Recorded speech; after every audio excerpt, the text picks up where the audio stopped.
What's up, everybody? Brett Medlock here with Curtis Slimmy. Hello. And today we're going to be reacting to some comments around Mass Effect Andromeda, a game that we both really like. We know it has its issues, but we both really actually like it so far. So you want to bring them up? Yeah, when we do this, I always be sure to try to pick the comments that really bother Brett. Because most of the time he likes to ignore people because people have a lot of negative things to say. Especially Facebook comments. Because they're just... But I like hearing his reaction and his reply to him. So yeah. We got the first one here. It says, I hear this game is falling well short of the 3 million units that EA expected to sell in the first week. Serves those SJW morons right. That's like a... I don't know. From everything I've seen, the game has sold really well. I just saw an article this morning. It does kind of suck that it had to come out right after Horizon and... Zelda. Two similar, in a sense, games. And they were very well-selling games, right? So a lot of people spent their money already because they came out first. I'm not sure if we've heard anything on Zelda, but we have heard that there is like a 91% attach rate with it and the Switch. So like 9% of people who bought a Switch for some reason didn't buy Zelda. But if you think about it, 2 million Switches have sold, 2.5 million. So that means 2.5 million of Zelda already sold. Yeah. As much copies as possible. They don't give us enough, Nintendo. Someone said, astonishing creatures that look a lot like Milky Way creatures. Exciting.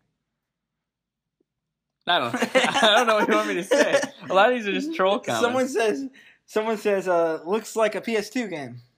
Okay, now that one bothered me. I was like, what? Are you serious? Go back and look at a PS2 game. Go play Grand Theft Auto 3 and tell me that Mass Effect Andromeda looks just as bad as that. Some parts of Mass Effect make me feel like it's not new gen. Some parts, as in which parts?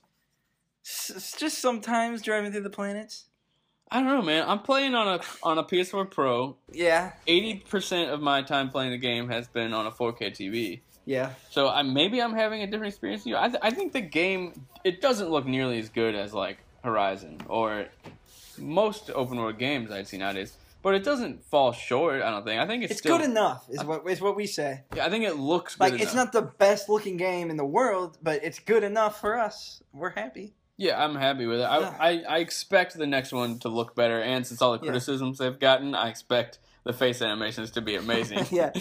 Okay, let's look at the next comment. This game is garbage. 5 years, 5 studios, millions of dollars, and hundreds of people, and the animations, writing, voice acting, and bugs are the trademark of amateurs. Unacceptable for a AAA title by a prestigious studio. Good God, I lament how low the standards of my fellow gamers are to call this game anything more than mediocre. This is like a weird thing that I've been seeing everywhere, where people are judging a game solely based on does it have bugs and glitches. Like, I get that those are annoying. I'm not like saying that is okay. I totally agree. You can justify your purchase by not buying the game. You speak with your wallet. I always say that. And like, to judge a game, he says this game is crap or something like that, all because it has glitches and bugs, which is, let's be honest, 90% of every Bethesda game. Well, not every Bethesda game, but every Fallout game, and like even The Witcher 3, although it's beautiful, it looks much better than Andromeda, it has a bunch of bugs. My horse was flying before. I've had tons and tons of bugs in The Witcher 3. Like, so many. And they're funny, honestly. But it's the same thing's been happening with Andromeda. And it's like, why doesn't EA get the pass? And that answer is because it's EA. That's why they don't get the pass. But Bethesda gets the pass. CG Projekt Red gets the pass. There's a bunch of games that have glitches. Let's be honest. Yeah, it's a game. And I expect them, yeah. So, why is I don't expect any game to be perfect. I don't expect any game to be perfect, especially when it's an open world RPG. Yeah. Like, they are the most, like, tedious games to make, I assume. Like, the hardest games to make. And on top of all this, why are we not talking about the game? The gameplay. Yeah. Gameplay. Yeah. Because Mass Effect Andromeda's gameplay is solid. Yeah. It's really solid. Like, why is no one talking about it? It's a really good third-person shooter. Whether you're choosing to treat it as like like you're a superhero with powers, or you're treating it like a cover-based shooter. You know, a lot of people might call you a fanboy for saying that.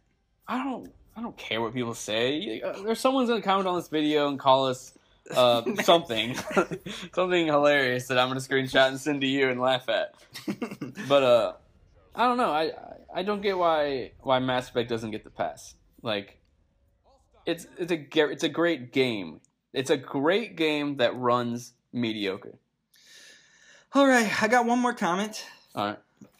You ready for it? Yep. We got time for one more. Mass Effect backlash solely over a few poor animations has to be the biggest example of spoiled toxic gamers I've ever witnessed. Oh, okay. Game's a solid 8. Anything less than 7 I'd say is trolling unless you were never a fan of how Mass Effect played in the first place, which is fine too, but don't act like it's any other reason. The only thing I don't agree with is that anything less than an 8 is trolling. Like, no, that's not true. So you like the first half of that? I like the first half, that people are getting way too picky, and the internet has the ability, I made a video about this, to make little things seem like a way bigger deal than they actually are. Here's the thing. Like the glitches and bugs in Mass Effect. Like, before the game came out, even outlets, GameSpot, IGN, Kotaku, all they're talking about with this game is the bad stuff. Mm-hmm. Shedding light on all the negative stuff in the game. Like, but not any of the positive stuff. Like, I didn't see any videos about talking about, like, how massive this game is, how talking with different characters affects other characters. All I saw was the character runs funny when you jam the joystick left to right. The character's face looks ugly when it's talking. Like, why focus on the negative? Why is everyone such baby whiners? To these days, I got two things I want to say. Yeah. One, most people that haven't played this game say this is a really bad game. Yeah. But those that have played it say it's good. But those who haven't played it say people who have played it are just trying to justify their purchase. Yeah. Yeah, it's a big old loop of events that. So if we say it's good, apparently we're just trying to justify our purchase. Which is dumb. First off, I get video games for free, okay? I get games for free to play them and make videos on them and review them. So I'm not justifying anything. I get that for free. So why... And so do video game outlets. Like, no one's... I don't even know. Like, so all the video game outlets that did score it high were trying to justify their purchase that they didn't make. So apparently, there's just no way for a game to be good. Like, if it's a circle of events. You don't know who to trust, honestly. Because I look at like big sites like IGN, who I really love, honestly, and I see them like shedding so much light on the negativity and just being negative about everything. And then here's another thing: is people these days are starting to see anything less than 8 as bad. Oh, God, yeah, that's what I want to get into with that guy's comment. Yeah. A 74 on Metacritic isn't bad. Like, it used to, and that used to be the common view, I think. Yeah, okay, so but it's getting worse and worse. Like, yeah, a 74 is good. Like, the average score that between every outlet, major outlet, is a 74. It means the game is good. Not amazing, which honestly, this game surprised me. I expected it to be high. After playing it, I thought it would at least be in the 8s. But it's a 74. I mean, that's fine. But here's the thing. My friend posted a picture the other day of like Oddworld or something on Xbox, the original Xbox. And on the cover, it showed 8 out of 10 GameSpot on the cover of the game. That would never happen anymore. Really? You really? That's so funny. You think an 8 out of 10? Yeah, I've seen that too. Would put it on the cover of the game? Yeah, because like people think that's like people, they're like, oh, there's people an 8. There's a ton of 10s I can play. People only want 10s now. Yeah, it's ridiculous, and I'm sick of scores. Honestly, I used to be really into scoring games. Now I'm getting kind of sick of it. and okay, I kind of want to follow this up. We just watched. Sorry, the video went out. Anyway, the rest is going to be audio because my camera has a short burst of 12 minutes. Go ahead, CJ.